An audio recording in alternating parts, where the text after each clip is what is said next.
8:35 mo van le mai classy voi nom don em le engma chon le post lawa om don shi lo ni hi mu le shi phot mai tiang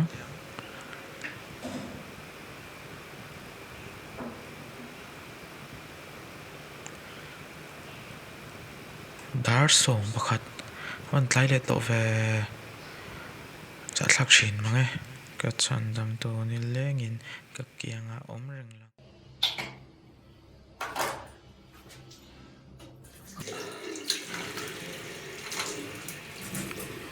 lockdown lai te ni sia dar song pakhat tho je chawa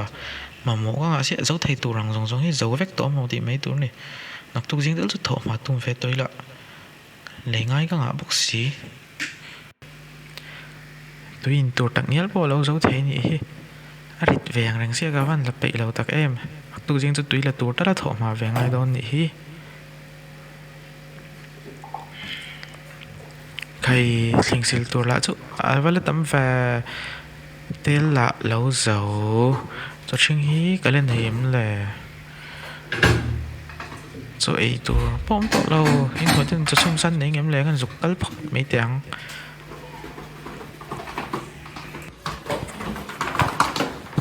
nei sham seo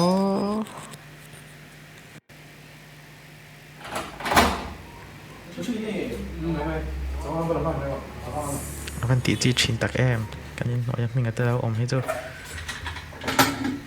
yes ka van kham don hi po to me pul om ni hi dal nen Yes, so cái thằng nữa. Yes. ka choi la hi o tui reng mai box hi a nak tuk tlai chang ka work out tak tak tong foi ni class om don lo mon le tinge tu ma neng man le post lo le foi na class om don lo chuan games ka khelang nge movie ke nang a pelo games khel le phot mai tiang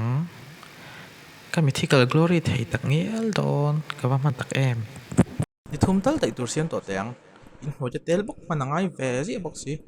mum la hi ke ena sa em mai bok si a